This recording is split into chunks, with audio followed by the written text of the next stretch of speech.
Muy buenos días para todos y para todas. Felices fiestas a todo El Salvador. Hoy es 6 de agosto, fiesta patronal de la capital, pero que se convierte en una fiesta patronal nacional. Hay vacaciones, 5 y 6 para todo el país, del 1 al 6 en el área metropolitana. Y ayer fue la fiesta de la bajada, la tradicional bajada bajo torrenciales lluvias, pero eso no detuvo que se celebrara la fiesta del Divino Salvador del mundo en su víspera. Ayer 5 de agosto fue la víspera. Hoy es la fiesta titular, la fiesta patronal, la fiesta campal frente a la catedral.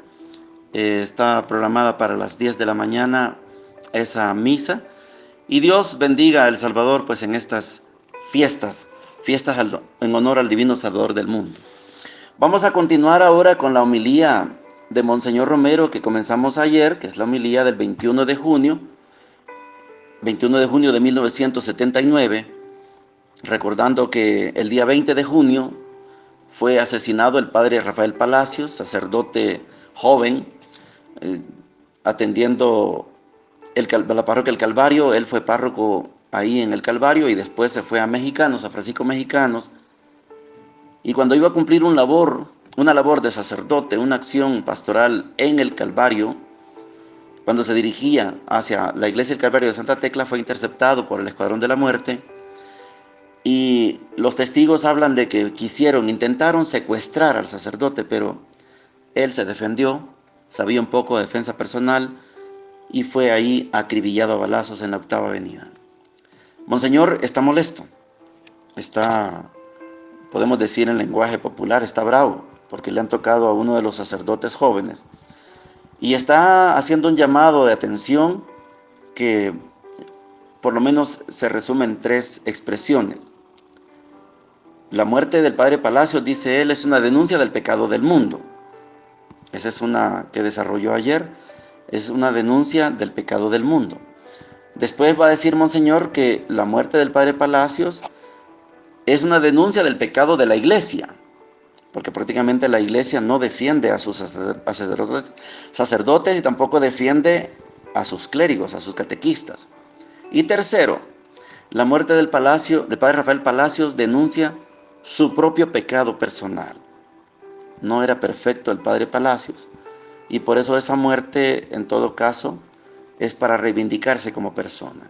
Vamos a escuchar entonces en la segunda parte, un segundo segmento de esta homilía de Monseñor Romero del 21 de junio de 1979, un día después del asesinato del padre Rafael Palacios. Oigamos a Monseñor. Si es verdad que la muerte del padre Palacios es en venganza de la muerte del día anterior, como se dijo de la muerte del padre Navarro, también como una venganza del secuestro y asesinato del día anterior, ¿en qué se fundan estas venganzas? Por eso yo creo que esta denuncia de la muerte del padre está clamando justicia, y que aquellos que tienen en sus manos la fuerza de poder controlar estas fuerzas de infierno y de asesinato tienen que controlarlas. Cuando se quiere, se hace. Recuerdo cuando amenazaba la misma institución fantasma a los padres jesuitas el presidente de la República hizo un llamamiento a la cordura y se detuvo la amenaza. Luego se puede cuando se quiere. ¿Hasta cuándo vamos a estar soportando estos crímenes sin ninguna reivindicación de justicia? ¿Dónde está la justicia de nuestra patria? ¿Dónde está la Corte de Justicia? ¿Dónde está el honor de nuestra democracia? Si han de morir así la gente como perros y se quedarán sin investigar las muertes como la del padre Rafael. Yo pido y exijo en nombre de la ciudadanía que se investigue y que se ponga coto a esta espiral creciente de la violencia, siendo así que por lo menos una de las ramas está bajo el control de quienes pueden detenerla.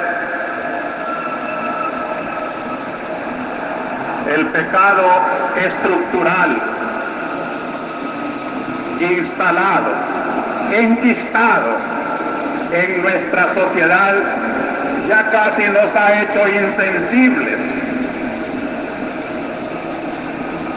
Es tremendo pensar que por el temor de un peligro posible comunista se olvide el pecado ya realidad entre nosotros.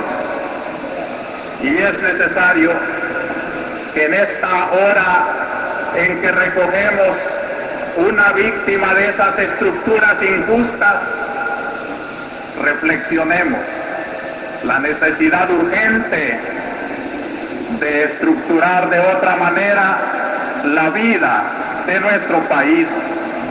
Quienes tienen en sus riendas la dirigencia del país y de las clases poderosas tienen que hacer valer esa fuerza que la represión la hace sentir tan violenta. También, ¿por qué no se usa en refrenar las fuerzas de la derecha que también son estúpidas y violentas? Pobre padre Rafael, has pagado lo que lógicamente esperaba tu ministerio de denuncia, de aclaración a esta situación de nuestra patria, porque Rafael conocía nuestra realidad y la enfocaba desde una luz evangélica que no puede prescindir de iluminar las injusticias, los desórdenes, los atropellos, y esto naturalmente hace levantar la mano soberbia del que peca y no quiere que le digan que está pecando. Por eso digo también con humildad y con respeto que la muerte de Rafael denuncia, perdonen hermanos, todos somos iglesia, y en las horas en que la familia se reúne a recoger un cadáver, tiene que decir con franqueza, tal vez hemos tenido algo de culpa, recojamos nuestra culpa.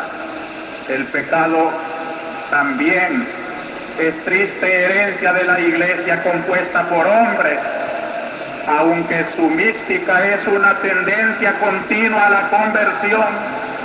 Hay muchos que no se dejan arrollar por esa corriente de conversión, y entonces tenemos que el sacerdote que trata de ser fiel a denunciar esta situación injusta en el mundo no encuentra el apoyo, tal vez en sus pastores, en sus hermanos sacerdotes o en el pueblo mismo de Dios.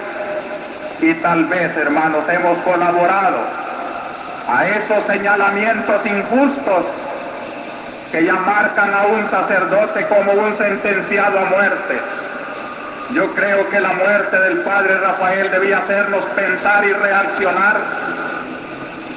de investigar la doctrina que predica, de ser amplios en comprender las renovaciones de la iglesia, y en vez de instalarnos en una comodidad que no quiere la evolución en la vida de la iglesia, tener el valor de seguir a aquellos que se preocupan por estar al día en esa voz de la iglesia y no condenarla, no calumniarla, no dudar de ella.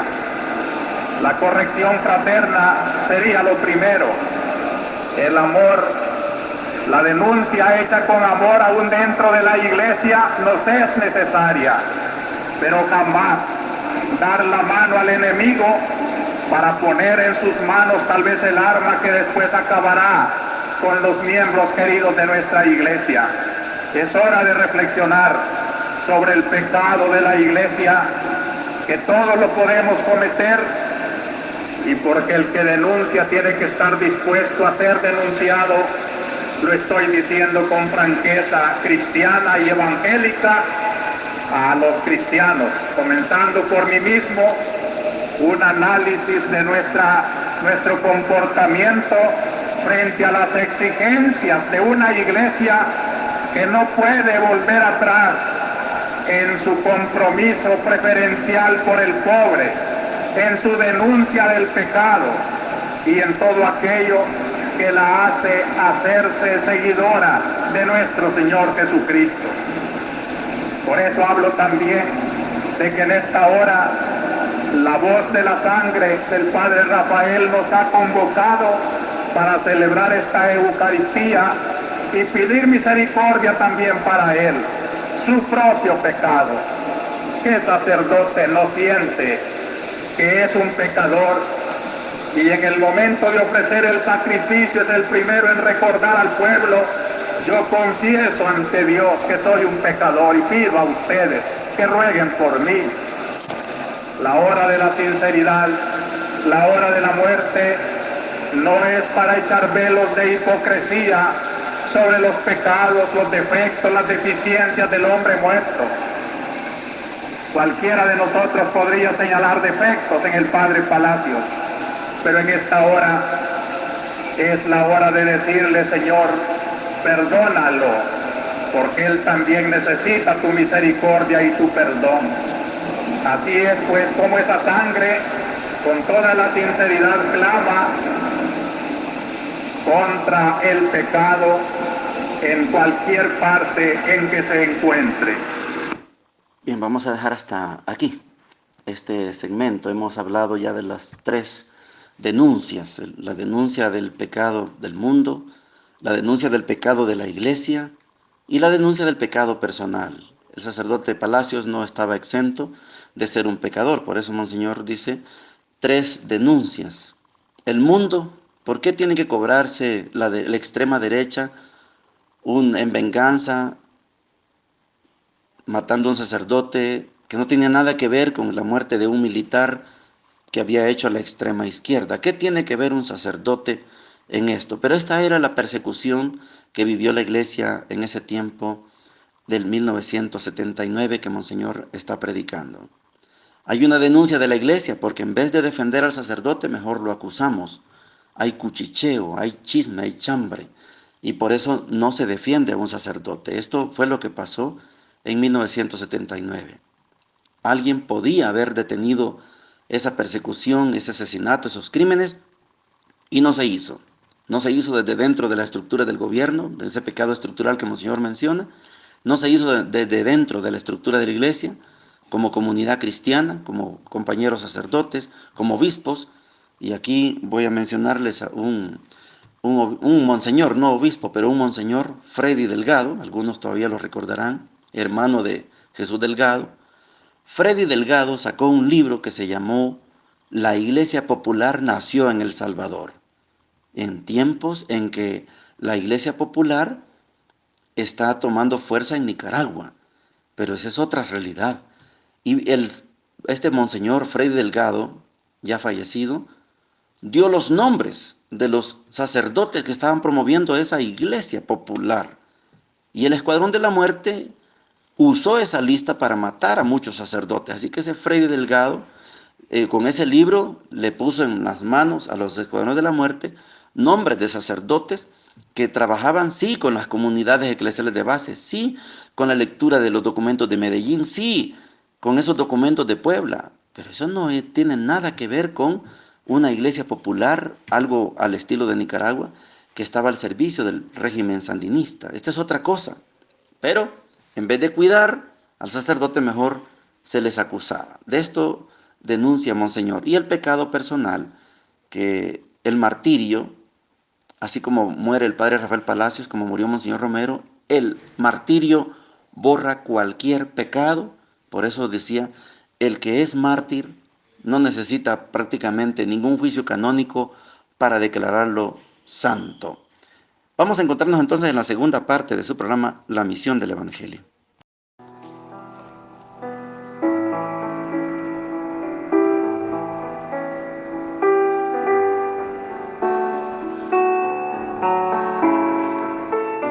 Bienvenidos, bienvenidas a la segunda parte de su programa La Misión del Evangelio, transmitiendo a través de Radio Latinoamericano, Radio La Chivaza, Radio Cristo Salvador y Radio Vicentina.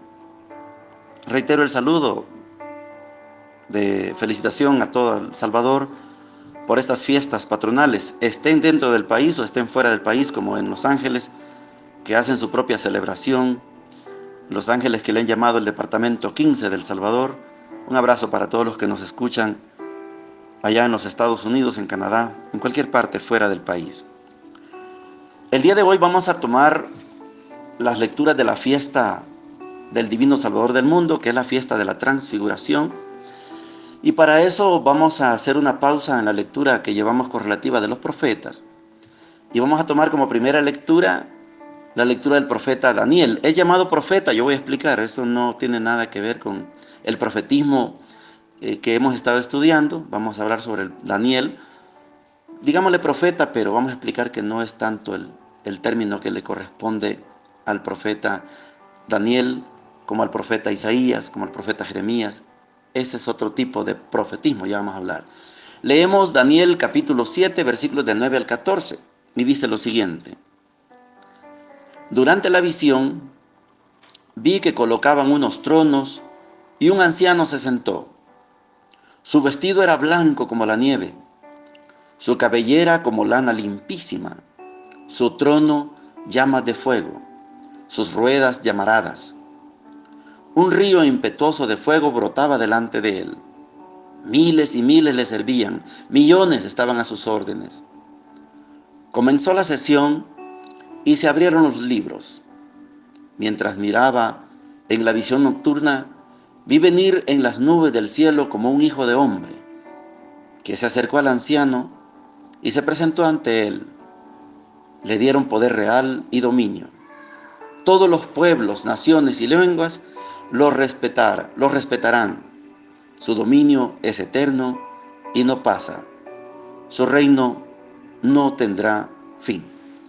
Palabra de Dios. Te alabamos, Señor. Vamos a ver. El profeta, llamado profeta Daniel, tiene su marco de aparecimiento, su marco de acción en el año 167 a.C. Estamos hablando que está en el periodo de la persecución del imperio griego, cuando el emperador Antíoco IV, que gobernó en el 175 y el 163, estaba obligando a los judíos a que comieran carne de cerdo y que veneraran la estatua que él se había mandado hacer como si fuera una divinidad. Los hebreos originales, los fieles, no aceptaron rendirse ante esa imposición de adorar una estatua. Esto está narrado en los libros Primera y Segunda de Macabeos, donde los macabeos se arman en rebelión, se van a una montaña y le dicen a Antíoco, si quieres convencernos, vení aquí a la montaña. Y ese grupo estaba armado. Se dieron a respetar y así purificaron ellos su fe, así fueron fieles. En ese contexto escribe este llamado profeta Daniel. Digo llamado porque Daniel ya no es tanto del género profético, sino es más bien del género apocalíptico. Y por eso quiero hacer la diferencia. No es lo mismo un profeta Isaías, Amós, Miqueas, Oseas, Jeremías, que hemos dicho que el profetismo tiene que ver con las personas que saben entender la realidad y saben decirle en nombre de Dios al pueblo por dónde deben caminar y por dónde no deben caminar. Monseñor Romero usó la figura del beduino. Son personas expertas que conocen el terreno y le dicen: por ahí no es el camino, ese es el camino, en la predicación del profeta. En cambio, Daniel está describiendo lo que va a pasar en el final de los tiempos. Por eso esto ya no es un género profético, esto se llama género apocalíptico. Cuando ustedes quieran leer de Apocalipsis, váyanse al libro del Apocalipsis. Esto es lo que va a suceder en el último momento, en los últimos tiempos. Esto es lo que está hablando el profeta Daniel, llamado profeta, pero no es profeta, es un género apocalíptico. En otro momento quizás vamos a poder ahondar más sobre esto. Como estamos estudiando a Daniel en el contexto de la transfiguración, porque este es el texto que corresponde al día 6 de agosto, que es día de la transfiguración. En muchos países celebran la transfiguración, pero no como fiesta patronal, como nosotros. Y hoy, para nosotros en El Salvador, es la fiesta patronal porque hay una transfiguración, un encuentro de Jesús con Moisés y Elías, que lo vamos a estudiar en el Evangelio del día de hoy. Solo quiero terminar con el profeta, llamado profeta Daniel, que el libro es una composición, y esto lo voy a decir por aquellos que son proselitistas, por aquellos que son fundamentalistas, que escuchan este programa. Yo sé que muchos de ustedes son miembros integrantes de otras iglesias donde les enseñan fundamentalismo, donde les enseñan proselitismo, que usted tiene que ganar almas y tiene que traer a la gente a su iglesia, y usted tiene que decir que así está escrito y así es. Eso aquí en este programa lo contrarrestamos. Quiero decirles que para los que son fanáticos, y me voy a atrever a mencionarles con cariño, algunos todavía sostienen que la Iglesia Católica le ha agregado libros a la Biblia, y estamos hablando de 7 libros, y nosotros en la Iglesia Católica decimos: si hay 7 libros que marcan la diferencia entre una Biblia evangélica y una Biblia católica. La Biblia evangélica tiene 66 y la Biblia católica tiene 73. ¿Por qué? Nosotros tenemos 7 libros que los hermanos de la Iglesia evangélica no los tienen. ¿Por qué? Los hermanos evangélicos reconocen como libros inspirados solo en el Antiguo Testamento, solo los libros que están escritos en hebreo. Los escritos en arameo y en griego no son tomados en cuenta. Por eso, ahora les tengo que decir que el libro del profeta Daniel es una compilación de textos que están en hebreo, en arameo y en griego. Esto se lo dejo para que ustedes lo estudien, para que dejen de ser fanáticos. Si el libro de Daniel toma en cuenta los 3 idiomas, vayan y estudienlo. Pero si el libro de Daniel toma en cuenta los 3 idiomas, ¿por qué los hermanos de las iglesias evangélicas no aceptan que esos 7 libros, escritos en arameo y segmentos en griego, ¿por qué no pueden ser llamados libros inspirados? La Sociedad Bíblica Unida ya edita una Biblia que se llama Dios habla hoy, y le ponen con deuterocanónicos, porque para la Iglesia Católica esos 7 libros son deuterocanónicos, no son apócrifos. Apócrifos significa que no es inspirado. Deuterocanónico significa que están en el segundo canon. Ojalá un día se estudie y se pueda aceptar que esos 7 libros forman parte de la inspiración de Dios. Cuando puedan, estudien Primera y Segunda de los Macabeos y vean qué belleza, cómo ellos defienden su fe con capa y espada, con armas en la mano, pero le dicen al emperador griego: no vamos a adorar tu estatua, ni vamos a comer carne de cerdo, porque eso va en contra de los principios del pacto en el monte Sinaí. Fueron fieles. Ahí están las lecturas. El libro de Daniel tiene el capítulo 1, que está escrito en hebreo, del 2 al 6 está en arameo, y del 3 al 14 en griego. Y las visiones, como la que hemos estudiado hoy, fíjese, Es el capítulo 7. No está en hebreo, está en arameo. Y del 8 al 12 sí tiene textos en hebreo. Las plegarias están en griego. Yo espero que esta explicación sirva para que no sigamos siendo fundamentalistas nosotros. Tratemos de aceptar que la Biblia también tiene escritos en arameo y en griego. Vamos al Evangelio de hoy. Lucas 9, del 28 al 36. Y dice lo siguiente. En aquel tiempo tomó Jesús a Pedro, Santiago y Juan y subió a una montaña a orar. Mientras oraba, su rostro cambió de aspecto y su ropa resplandecía de blancura. De pronto, dos hombres hablaban con él. Eran Moisés y Elías, que aparecieron gloriosos y comentaban la partida de Jesús que se iba a consumar en Jerusalén. Pedro y sus compañeros tenían mucho sueño. Al despertar, vieron su gloria y a los dos hombres que estaban con él. Cuando estos se retiraron, dijo Pedro a Jesús: Maestro, qué bien se está aquí. Vamos a armar 3 chozas, una para ti, una para Moisés y otra para Elías. No sabía lo que decía. Apenas lo dijo, vino una nube que les hizo sombra. Al entrar en la nube, se asustaron. Y se escuchó una voz que decía desde la nube: Este es mi Hijo, el elegido, escúchenlo. Al escucharse la voz, se encontraba Jesús solo. Ellos guardaron silencio y por entonces no contaron a nadie lo que habían visto. Palabra del Señor. Gloria y honor a ti, Señor Jesús.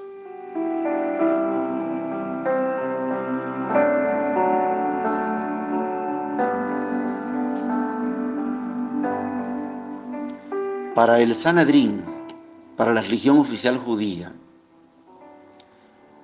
lo que les regía su vida eran la ley y los profetas.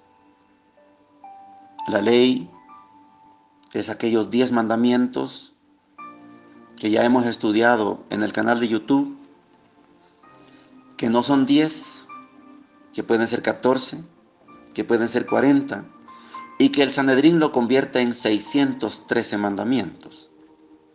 Y hemos dicho que la ley de Dios no cabe ni en 10, ni en 14, ni en 40, ni en 613 mandamientos. La ley de Dios escapa. Por eso cuando Jesús aparece en persona, esa ley se resume en el amor. Y el amor no está presente en ninguno de los 10, de los 14, de los 40 o de los 613 mandamientos. Pero la religión judía es fiel a lo que recibió Moisés en el monte Sinaí: 10, 14, 40 o 613 mandamientos. La otra parte que rige la vida del Sanedrín, de la religión oficial judía, es los profetas. Y los profetas están representados por el profeta Elías. La ley y los profetas son lo que deben regir la vida de la religión judía, religión oficial, expresada y dominada por el Sanedrín.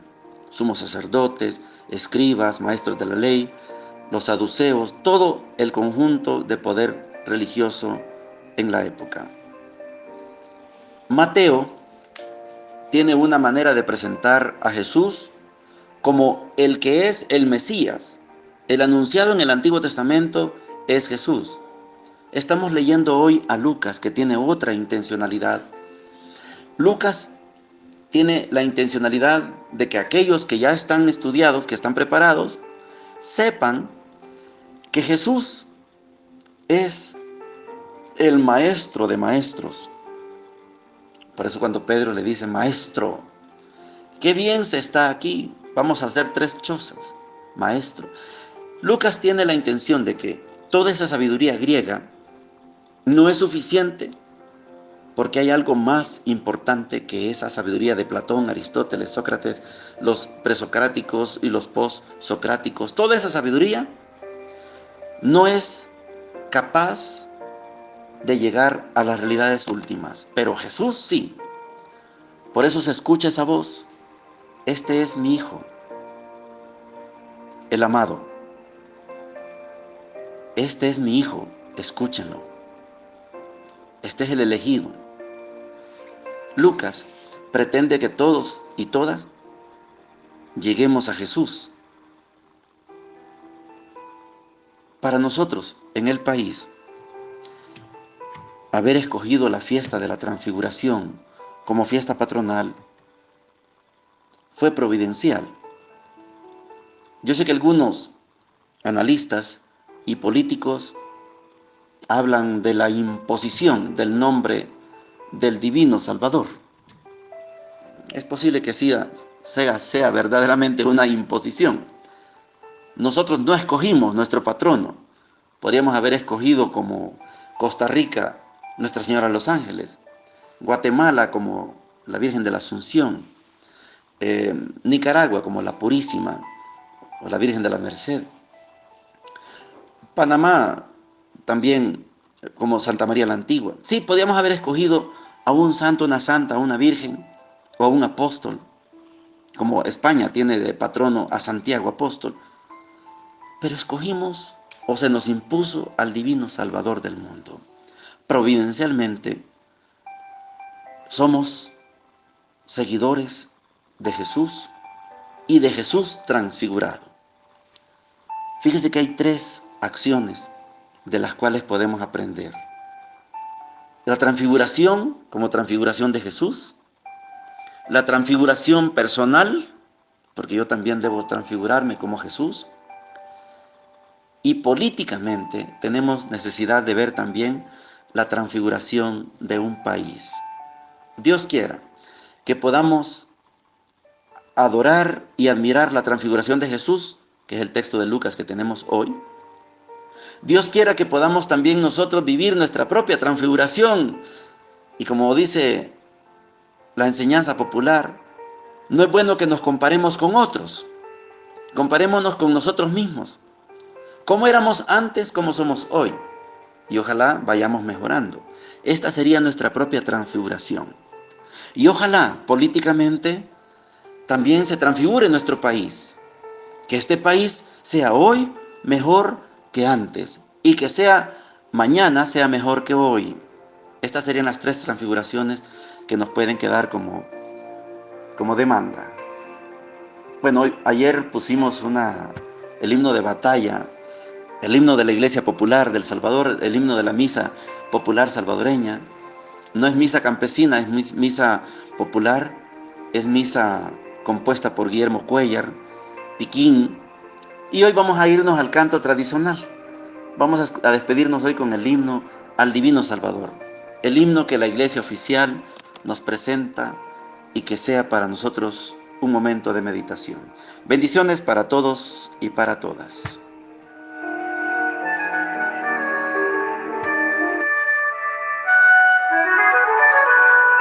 Bendito seas, Salvador divino, los hijos de tu pueblo como hermanos.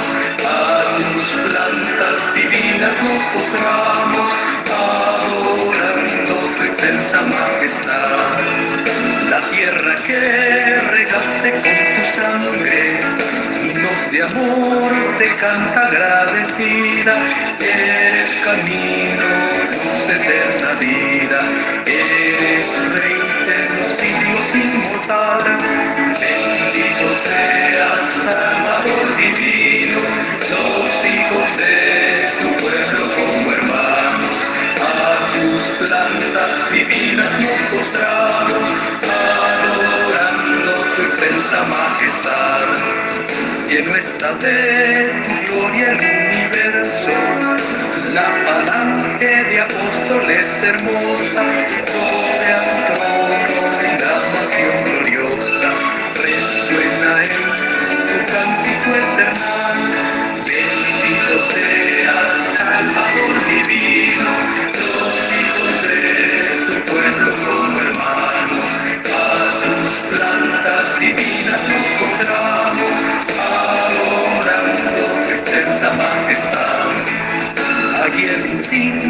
coro de los profetas y el purpurado ejército luciente, te partiré con gozo indeficiente. Tu nombre nunca cesan de alabar. Bendito seas, Salvador divino, los hijos de tu pueblo como hermanos. A tus plantas divinas nos postramos, adorando tu excelsa majestad.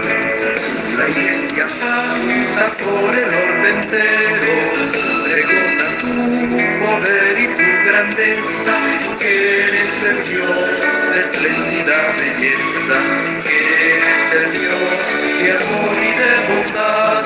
Bendito seas, Salvador divino, los hijos de tu pueblo como hermanos. A tus plantas divinas nos postramos, adorando tu excelsa majestad. Eres Señor de todo lo creado, el monarca supremo de la gloria, que siempre de la iglesia la victoria sobre el mundo falaz de Lucifer. Bendito seas, Salvador divino, los hijos de tu pueblo como hermanos. A tus plantas divinas nos postramos, adorando tu excelsa majestad. Piedad, Señor, piedad para tus hijos, con tu sangre preciosa redimidos, y en la mansión están tus elegidos. Te pedimos, no te des a gozar. Bendito seas, Salvador divino, los hijos de tu pueblo como hermanos. A tus plantas divinas nos postramos, adorando tu excelsa majestad.